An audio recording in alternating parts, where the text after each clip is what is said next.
Marcus Elias Webb walked through it. He was 53 years old. He had gone in at 23. He had not been outside that door in 30 years. And he stood on the concrete step for a moment with the specific stillness of a man whose body understands something that the mind has not yet caught up to, that the air is different out here, that the sky is larger, that the ground under his feet is the same ground it has always been, and yet is not remotely the same. He had a brown paper bag, 11 items. The 11 items he had arrived with 30 years ago, plus 2 items he had accumulated in 30 years, a photograph and a notebook. He stood on the step. He looked at the parking lot. He had been told that someone would be there. He did not know who. His mother had died in 2011. His father had died in 2008. His sister lived in Columbus and had said in her last letter that she would try to be there, but that she had 3 jobs and a bus schedule and she would try. He looked at the parking lot. A car was there. The door opened. A woman got out. She was 71 years old. She had white hair cut close. Mrs. Pruitt, Marcus, you came. I told you I would. That was 22 years ago. I keep my word. She walked across the parking lot. She was not fast. She was 71 years old and the lot was uneven and she walked carefully, but she walked directly. The way a woman walks when she knows exactly where she is going and has been waiting a long time to get there. She stopped in front of him. She looked at him.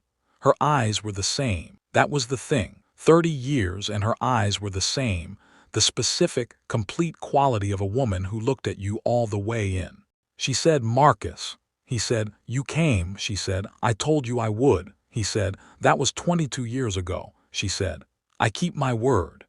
And in the parking lot of a correctional facility in Macon, Georgia, on a Tuesday morning in April, in the specific, ordinary way that the most important moments of a life tend to arrive, not dramatically, not with music, but in the flat light of early morning in a parking lot with a green Buick and good shoes on uneven asphalt.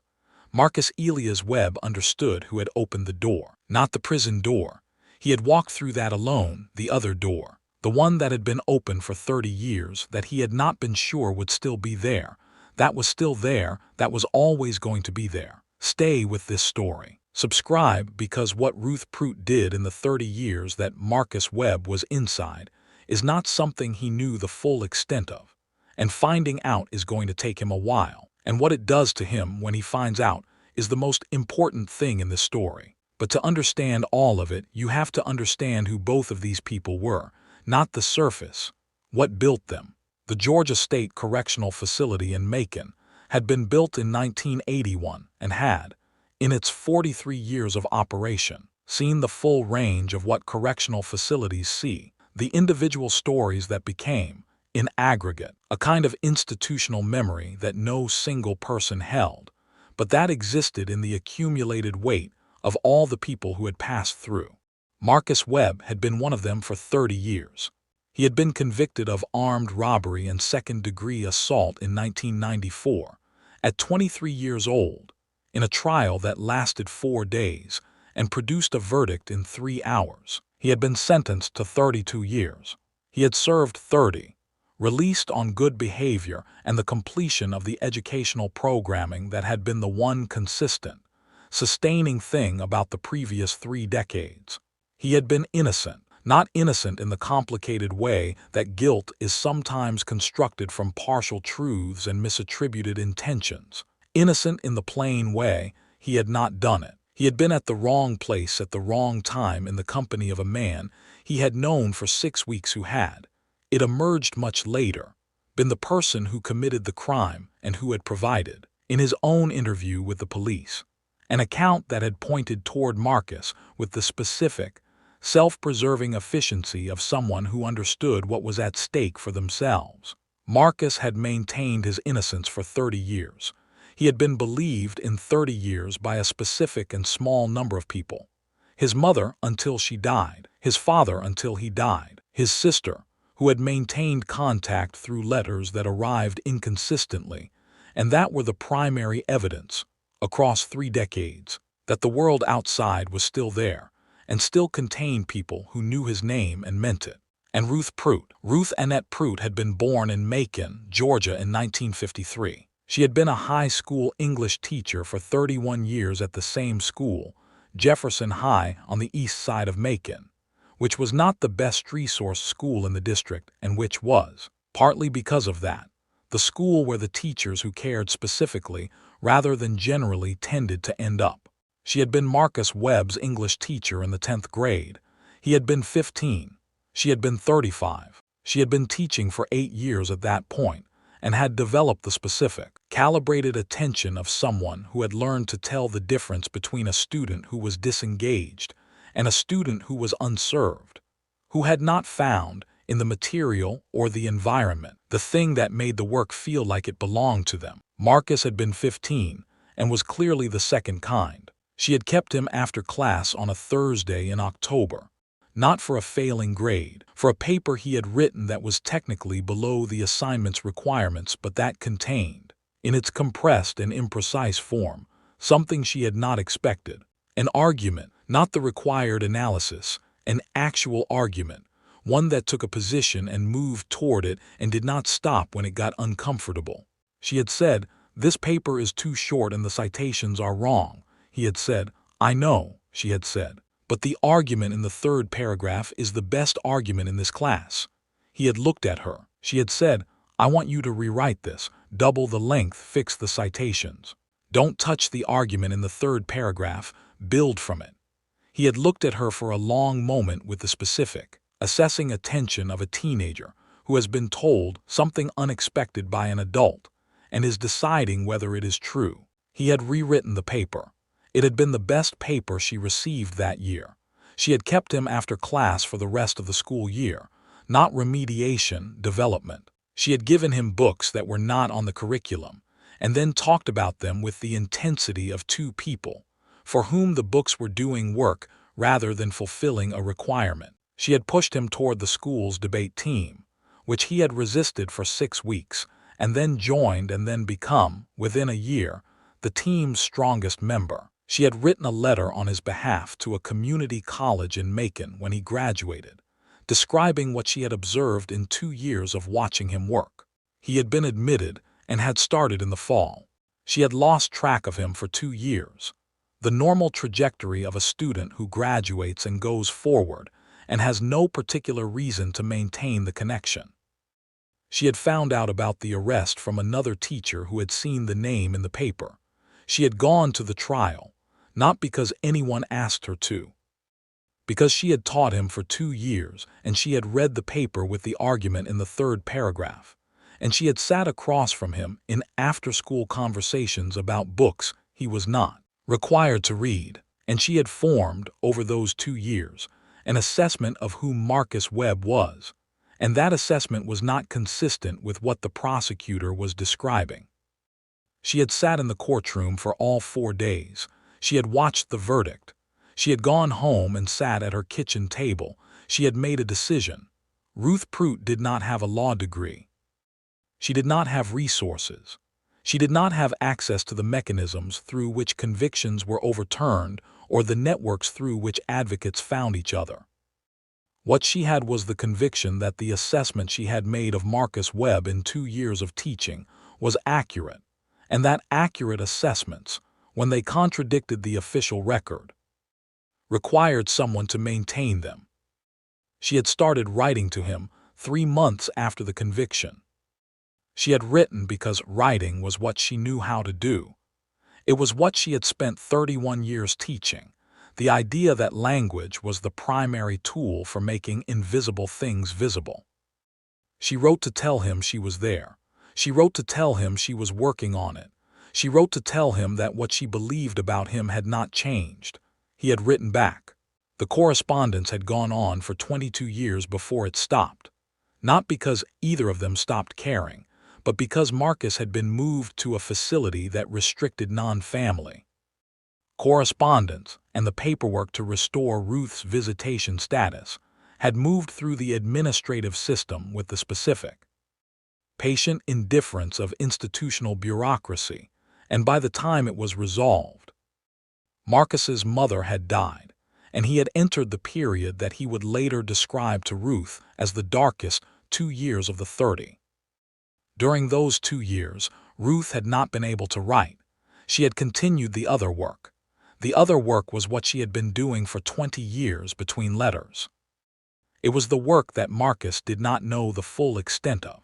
It was the reason she was in the parking lot at 6:47 in the morning in her good shoes. She had found, in the 3rd year after the conviction, a legal clinic at a law school in Atlanta that reviewed wrongful conviction cases. She had driven to Atlanta 2 hours each way on a Saturday morning with everything she had assembled: the trial transcript, the police interview records she had obtained through a records request that had taken 8 months and 2 follow-up letters, and a summary she had written herself, in the precise language of a teacher who understood that an argument had load-bearing walls, and that the load-bearing walls needed to be identified before the structure could stand. The clinic had taken her seriously because the summary was good. She knew it was good because she had written it 6 times before she drove to Atlanta. They had opened a preliminary review. The preliminary review had found, within 4 months, the thing Ruth had suspected but had not been able to prove. The account of the man who had provided the interview pointing toward Marcus contained 3 specific inconsistencies with the physical evidence that had not been raised at trial because Marcus's public defender had not had access to the evidence log until 2 weeks before the trial and had not had the time to analyze it. The clinic had taken the case. It had taken 9 years. 9 years of motions and appeals and filings, and the specific, grinding patience of post-conviction work, which moved at the pace of institutional systems that were not designed to move quickly, and that had every incentive to move slowly. Ruth had been present for all of it. Not as a party, as a witness, a supporter, the person who had maintained the original assessment and who had been the catalyst for the clinic finding the case in the first place. In the 14th year, the clinic had found the man who had actually committed the crime. He had been convicted of a similar crime in South Carolina 4 years after Marcus's conviction. He had a pattern. The pattern was documentable. The documentation had become part of a new filing. The new filing had taken 6 more years to work through the system. In the 22nd year, a court had granted a hearing on the new evidence. In the 23rd year, the hearing had resulted in a finding that the conviction was not supported by the evidence as it had been fully presented. In the 24th year, the state had declined to retry. Marcus Webb had remained incarcerated for 6 more years after that. Not because of the conviction that had been vacated, but because of a separate administrative error in the processing of the vacatur that had taken 3 years to identify and 3 years to correct through the specific, Kafkaesque machinery of a bureaucracy correcting itself. Ruth had been there for all of it.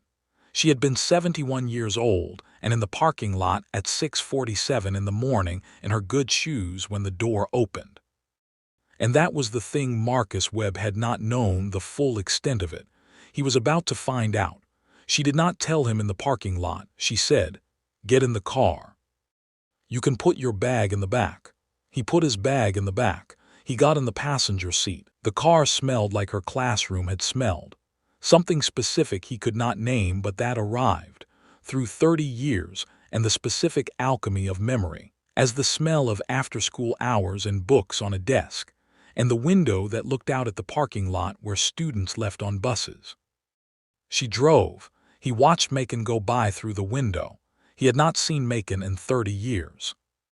It was different and the same, in the way of things that change while you are not watching and carry, in the changed parts, the evidence of the time you missed. She said, "Are you hungry?" He said, "Yes," she said. "There's a diner on Hazel Street. It's been there since 1987. "I don't know if you," he said. "My mother used to take us there," she said. "I know, I remember her mentioning it." He looked at her. She had been writing to his mother too. He had not known that. He filed it. The diner was there. Different sign, same building. the specific persistence of a place that had outlasted the things around it through the combination of good food and people who came back. They sat in a booth. She ordered eggs and toast. He ordered the same thing and then looked at the menu and ordered 3 additional items because 30 years had not been good for the food, and he was making up for lost time, and she watched him order and did not say anything about it because there was nothing to say about it that needed saying. They ate. When the food was cleared, she reached into her bag. She put a folder on the table between them. He looked at it. She said, "I want to tell you some things. And I want you to have the documents so you can read them yourself and know that what I'm telling you is true." He said, "What things?" She said, "About the work that was done while you were inside." He said, "The clinic told me some of it." She said, "The clinic told you the legal part. I'm going to tell you the rest." She told him. She told him about the Saturday drive to Atlanta in the 3rd year, about the summary she had written 6 times, about the 9 years the clinic worked the case, about finding the man in South Carolina, about the hearing in the 22nd year, and the vacatur in the 23rd, and the administrative error, and the 3 years to identify it, and the 3 years to correct it. She told him about the letters to his mother, 64 of them over 15 years, updating her on the case, keeping her connected to the work, making sure that the woman who had raised Marcus Webb knew that someone outside the family was maintaining the account of who her son was. She told him about the letter she had written to the governor's office in the 27th year, not the first one. There had been 3 before it, but the one that had produced a response. Because the person on the other end of the 27th letter had been a new policy director who had taken the letter seriously in the way the previous 3 had not. She told him about the morning the administrative error had been corrected, which she had found out about before he had, which meant she had known for 4 months that he was coming home before it happened, and she had spent those 4 months in the specific, contained agony of knowing something that she could not yet tell him. He listened. He did not speak for a long time. Outside the diner window, Macon was conducting its Tuesday morning business, the specific, ordinary commerce of a city that had kept going while he had not been in it. He looked at the folder. He said, "How many years?" She said, "I started writing in 1997.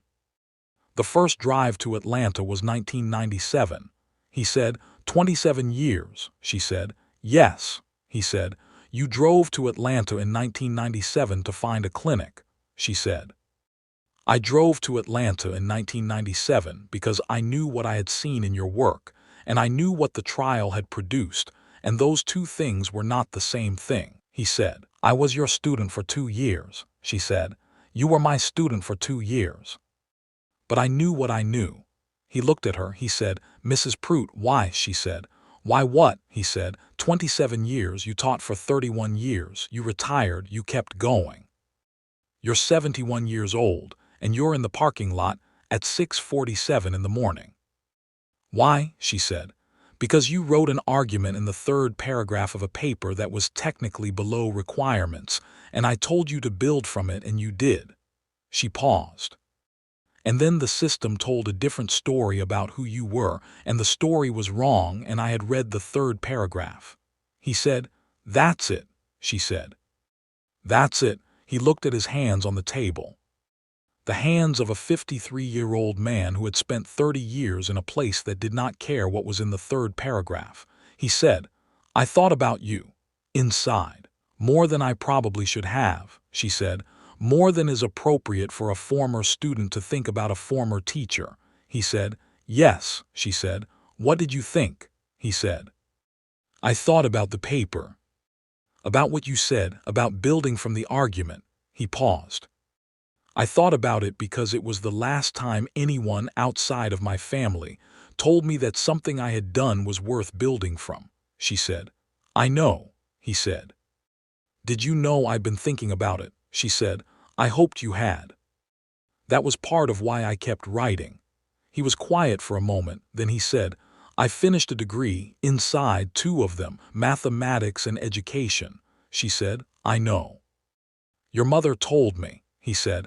I taught for 12 years in the facility, GED program. Some of the men, he stopped. Some of them reminded me of what you said.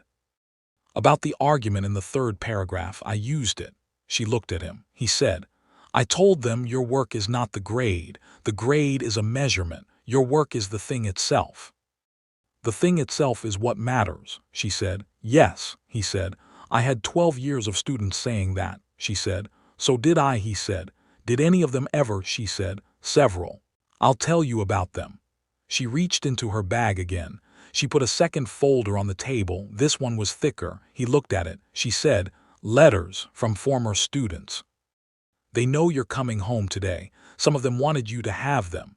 He looked at the folder. He said, former students, she said, of mine who knew your story. Some of them are lawyers now. One of them works at the clinic that took your case. She was a student of mine 20 years ago. He looked at her. She said, you were not alone in there, Marcus. I need you to know that. You were not alone. He was 53 years old and he had been in a prison in Macon for 30 years, and he was sitting in a diner on Hazel Street where his mother used to take him, and the woman who had read the 3rd paragraph was across the table from him, and there was a folder of letters from people he had never met who had known his name and maintained his account for years. He put his hands flat on the table. He breathed. He did not cry, not yet. The crying would come later, privately, in the room that had been prepared for him. At his sister's house, the room his nephew had cleared out and repainted, the one with the window that looked at the yard. It would come there in the specific, private release of a man who has been holding something for 30 years and has finally found a place to put it down. Here in the diner he breathed. He said, what happens next? She said, what do you want to happen next? He said, I want to teach. She said, I know. He said, is that possible? She said. A former student of mine, the one who works at the clinic. She also works with a nonprofit that places formerly incarcerated educators in school systems. She's been expecting your call. She paused. I told her you would call this week. He said, you arranged it. She said, I made the introduction. You make the call. He said, when did you arrange it? She said, 4 months ago, when I found out you were coming home. He looked at her.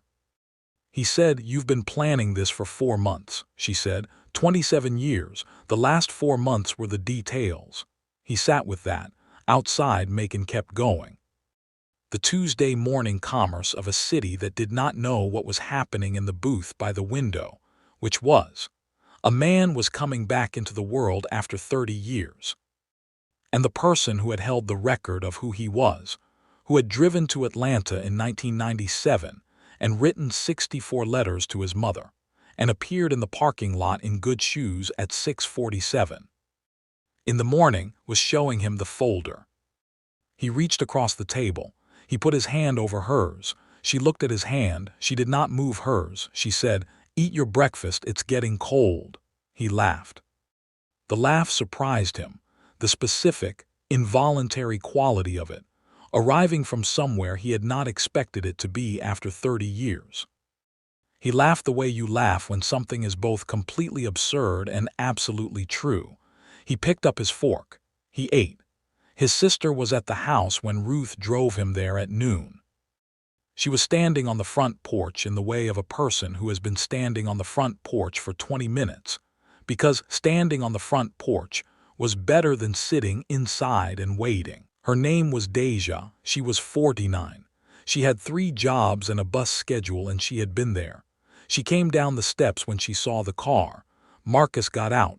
She looked at him. He looked at her. She had been 22 when he went in. She was 49 now.